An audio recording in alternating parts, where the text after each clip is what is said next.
What is going on, Notre Dame fans? Mike Singer and Lou Somogyi from blueandgold.com with this week's Irish Huddle. Two-part podcast. First half here, we'll talk about Notre Dame's returning wide receivers in a spring preview fashion. And then later on in the show, we'll talk about tight ends and the position post Tommy Tremble for YouTube audience receiver video here, and we will post the tight end video tomorrow. So let's get right into the receiver unit for this upcoming season, Lou. It really feels like the same as kind of how we felt last year. You're going in with talent, but no one that is very proven. And the one guy that you did feel is proven was Ben Skoranek as the grad transfer. And as at this point, there's not been a graduate transfer addition here. So plenty of talent, we feel like, but it's unproven. And you bring up a point there, Mike, about bringing in a graduate transfer. The coach's job always is to improve the roster. So I don't, there's no criticism about bringing in others. But if they have to bring in another graduate transfer this year at receiver, I take that as a really bad sign. As far unless you're looking at an All-America caliber, and if he is, he'd be in the pro draft as opposed to coming back for a fifth year.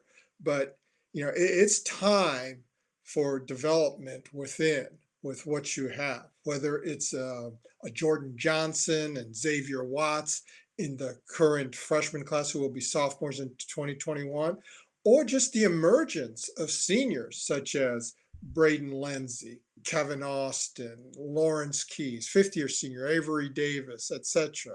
There's plenty to work with. So to have to bring in a graduate transfer again as a stopgap measure, as you did with Ben Skoranek last year, who ended up having a really quality year and enhanced the overall team chemistry and everything else, I would just take that as a negative sign this year, because it is really time for the infrastructure within to emerge much more. So, similar to how Javon McKinley did last year.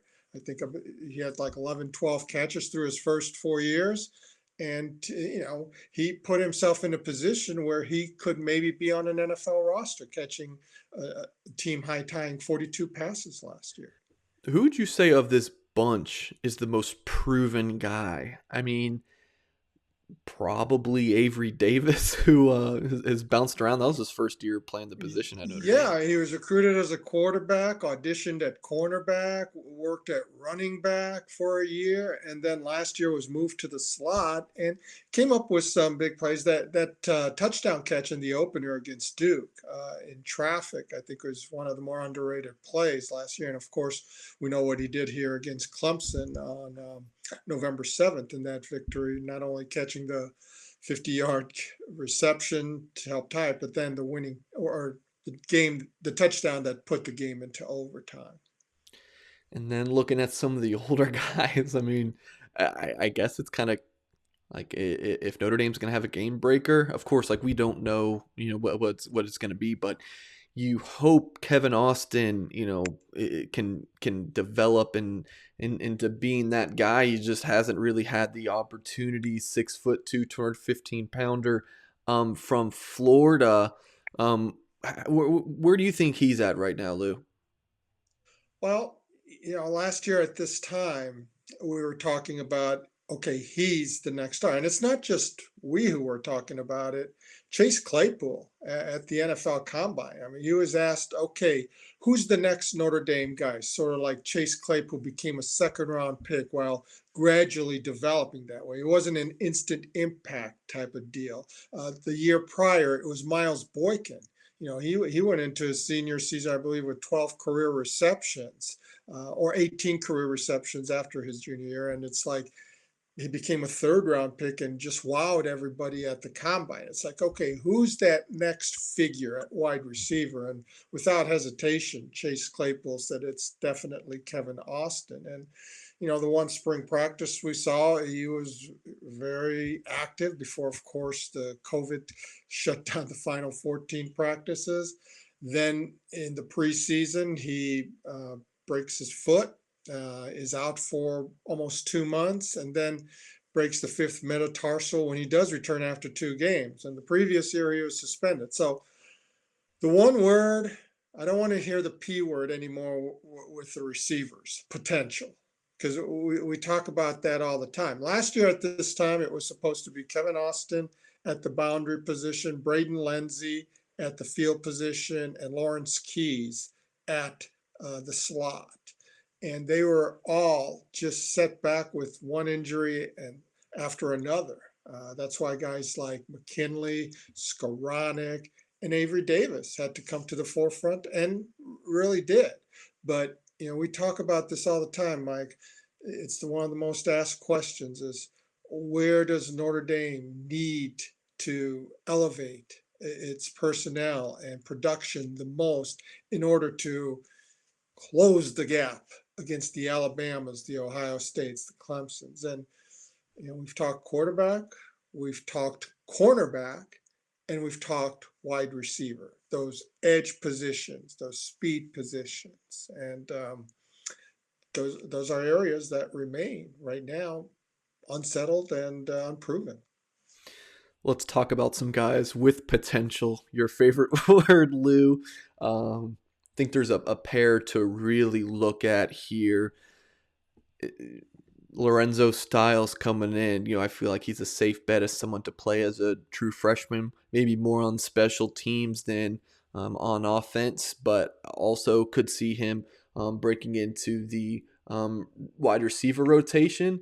And then you gotta, talk about Jordan Johnson. Those two names right there, Lou, are a couple of the biggest. So, what do the people need to know about Jordan Johnson and Lorenzo Styles? Like, especially with Styles, tell us about the precedent with freshman receiver playing under Brian Kelly. Well, under Brian Kelly, it's been a slow development. For his first year, TJ Jones came in as an early entrant and did catch 23 passes, kind of hit the wall in the middle of the season and ebbed after a while there. The best, far and away, I would say, impactful, even though the season was 4-8, was Kevin Stefferson in 2016. He caught 25 passes at over 18 yards a clip, 5 touchdowns. And he came in with the same class as a top 60 recruit, Javon McKinley, and Chase Claypool, who became a second round selection. Yet it was the 3-star Stefferson. So this is not a case where there's a conspiracy or anything like that from Brian Kelly and the staff about playing freshmen. You saw that with Michael Mayer. You saw that with Chris Tyree last year. Jordan Johnson was the 5-star, as Michael Mayer was borderline there, and I consider him almost like a 6-star now. And Chris Tyree kind of was on that cusp, a top 100 player. There's no problem playing them if they're proven, if they can, demonstrate that the coaches can trust them out on the field. If they demonstrate the right, I know that everyone hates this word, traits, they'll be on there. It's just that the receiver position in particular has had a slow development process. Miles Boykin was redshirted as a freshman. Equanimous St. Brown came in with high accolades. He caught 1 pass as a freshman. Chase Claypool caught 5 passes as a freshman. Will Fuller, first-round pick, caught 6 passes as a freshman. Corey Robinson that same year caught 9. So, I mean, if we're expecting an immediate impact of 30, 40 catches as a freshman, chances are you're probably going to be disappointed. I think there was that kind of anticipation that Jordan Johnson, especially in a year where there was a lot of opportunity to play at receiver, and I think he ended up with only 26 snaps all year and just mop up duty. You hope to see kind of that quick evolution that you saw with a Will Fuller. He caught 6 passes as a freshman, and then the next year he catches 15 touchdown passes at like 72 receptions over 1,000 yards. Now, I'm not anticipating anything like that, but you do want to see an appreciable jump from someone who came in with the accolades that he did. So, Lou, a big part of our jobs at blueandgold.com is on our premium message board talking with Fighting Irish fans. And the information that, they generally, get and kind of take in and then tell us on the message board is like, okay, the receiver group, you lose Chase Claypool, you lose Chris Fink. Like, you have a receiver room that needs someone to step in. You need a talented player. Okay, here comes the highest of when all these guys were recruits. Here's the highest ranked player. Jordan Johnson was the 5-star, only 5-star receiver, Notre Dame has on its roster. Okay, we need a player that's talented. We bring in Jordan Johnson. Why is Avery Davis, Javon McKinley, and Ben Skoranek playing instead of Jordan Johnson? He's the most talented. I mean, if the staff doesn't feel like Jordan Johnson's ready, and they do feel like Ben Skoranek's ready, who are they going to play? I mean, the staff's got to play who they trust the most. I mean, I see all the time on Twitter people tweet out, once you get this college, those stars don't matter. I think that's kind of an accurate thing here in that, like Jordan Johnson's a very talented player, but Notre Dame's not going to play him just because he was ranked 5 stars as a freshman. Yeah, just because you're the most talented doesn't mean you are the best option in that team game. And again, what we said earlier, there's not a conspiracy theory here, is that he's deliberately doing this to piss off Notre Dame fans, not playing a receiver. We saw Michael Mayer, that tight end room was pretty doggone good. You had a top 50 senior there with Brock Wright. Tommy Trumbull was good enough to go pro after his third season. But Brock Wright ended up playing with the most snaps and had a phenomenal freshman season. Chris Tyree was inserted. Clarence Lewis, my gosh, I mean, here's somebody who came in, you know it better than I do, Mike. Among the 4 corner recruits, he was maybe the least touted among the group, 3-star. They move ahead of a junior, Tariq Bracy, who the previous year led the team in passes defended and seemed to be a surefire starter. Robert Hainsey on an offensive line that had Tommy Kramer and Quentin Nelson and Alex Bars and Sam Mustafer and Mike McGlinchey. He was a co-starter as a freshman because he was good enough and there was a trust in him. So, it's I can't answer or speak for the coaches. They're the ones there. This is their livelihood. They see the players every day. They have guidelines. They have expectations of what they want to see from somebody. And they know far better than I ever would. And they're the only ones who can really answer it. And I don't know if they'll necessarily answer it the way we want to hear it in a public forum, either to protect the player or some other matters.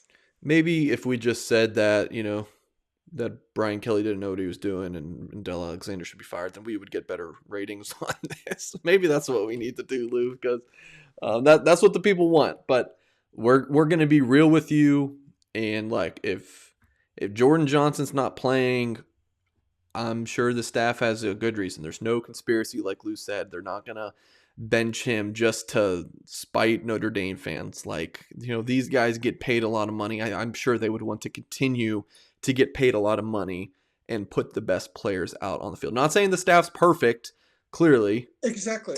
We're not saying they're infallible or that we're an apologist for them or that.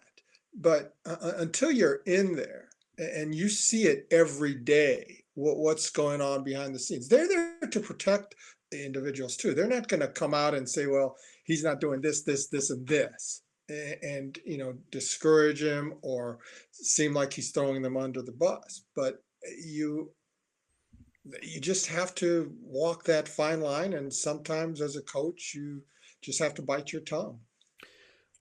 Moving to talking about who the X factor of this group is, Lou, I think it probably is Jordan Johnson, though. I mean, if he is able to tap into that P word that you love so much, potential, I mean, he could take this receiver room, to if he is again, if he is, plays out as a 5-star prospect, which Rivals says is a first round talent. I mean, yeah, that'd be huge. So that's my X factor of the room. I think Lorenzo Styles also won. Pretty much everyone here: Joe Wilkins, Lawrence Keys, Avery Davis, Braden Lindsey, Lorenzo Styles, Xavier Watts, Jay Burnell. And all of these guys are X factors just because there's just not really a proven guy here.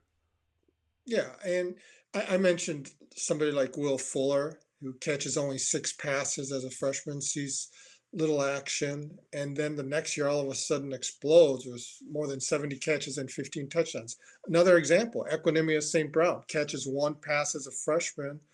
The next year catches over 50 for nearly 1,000 yards, and I think double-figure touchdowns there as well, almost. So there can be that quick leap, and when you are labeled a 5-star, I mean, there's both a blessing to it, but there can also be a curse too Yeah. because of the expectations. And I imagine because of that, the expectation is going to be on Jordan Johnson to be able to make that significant jump.